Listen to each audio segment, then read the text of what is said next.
Hi everyone, welcome to the video. Here on my platform, I'm a strong believer of eating lots of raw foods. I've been following a raw vegan diet for the past 5 years, and fruit is definitely my favorite source of calories. But not all food should be consumed in their raw natural state, and many people, especially those just starting out on this lifestyle, may struggle to understand which foods are fine to consume without any cooking. In my opinion, all fruits, including tomatoes, cucumbers, avocados, and tender leafy greens, are the most optimal choices because they provide a lot of nutrition with low toxicity.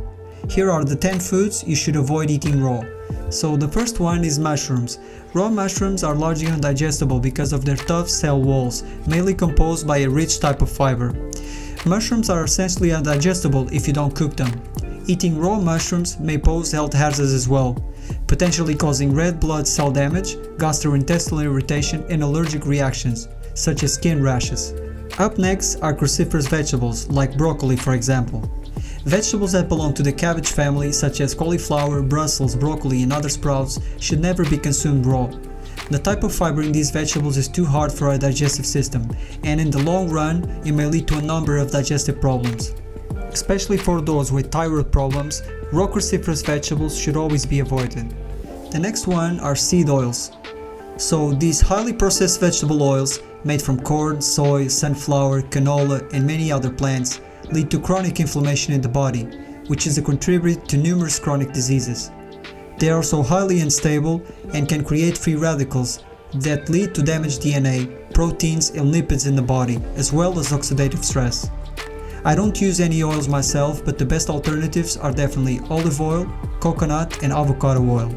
Number 4 are grains like quinoa for example. Raw quinoa, like many other grains, is not recommended as it may cause digestive discomfort. Although you can eat soaked and sprouted grains, in many cases and especially for quinoa, it's not the best choice. The major anti-nutrients in quinoa are saponins and phytic acid. Phytic acid is a common anti-nutrient present in all grains, but saponins are quite unique to quinoa, being concentrated in the pericarp seed coat layer. The next one are nuts and seeds. Yes, you can enjoy having nuts and seeds, but consuming these foods without any previous preparation is also harmful if consumed on a regular basis. Nuts, seeds, and grains have things in them called phytic acid and enzyme inhibitors. These are helpful because they prevent them from germinating before they're in the proper environment. However, they're not so helpful when we eat them. They bind with minerals and prevent us from digesting them and absorbing all the goodness they have to offer. The best way to consume nuts and seeds is always to soak and rinse for at least 12 hours, depending on the type of nut and seed of course. The next food are potatoes and yams. Raw potatoes contain solanine and lectins, two compounds that cause gastric distress and potentially make you sick. Additionally, raw potatoes contain resistant starch, which is very difficult to digest. Most potatoes don't have enough solanine to kill a human, but green potatoes, or any that are starting to sprout, have high solanine content, which can cause symptoms like stomach pain, headache, and paralysis. You should avoid always eating green potatoes, and even if they're cooked, for this reason. The same goes for other root vegetables like cassava for example, because it contains natural occurring forms of cyanide, which are toxic to ingest. Up next is eggplant.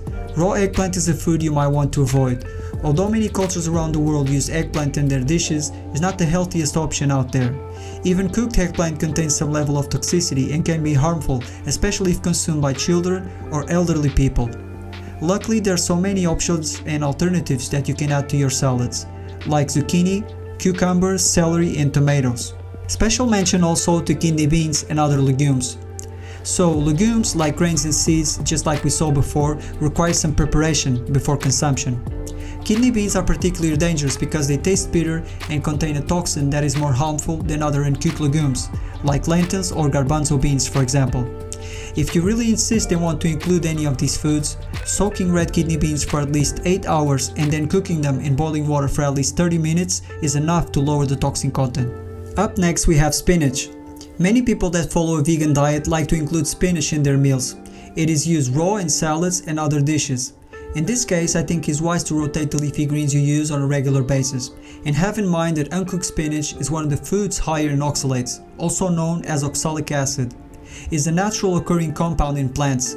These plant-based oxalates are consumed throughout our diet as well as produced as a waste by our bodies. They also bind to calcium and other minerals and prevent proper assimilation of nutrients. Number 10 is raw flour. This last one is a little bit unusual, but still important to take notice. In the past, even following a raw vegan diet, I used to include some type of raw flour when preparing gourmet dishes like raw pizza or burgers. If you want, you can use these once in a while, but keep in mind that because these flours come from grains, nuts or legumes, they also contain all of the anti-nutrients I shared before. The difference is that when people usually use flour, they bake or cook the items, and that helps to soften the fibers and make the food more digestible. So in the end, if we think about it, our natural diet should require little to no preparation before consumption. And that's why I focus my diet around fruit and simple meals most of the time. Thanks for watching, hope this was helpful, and remember to keep it simple, keep it vegan, take care.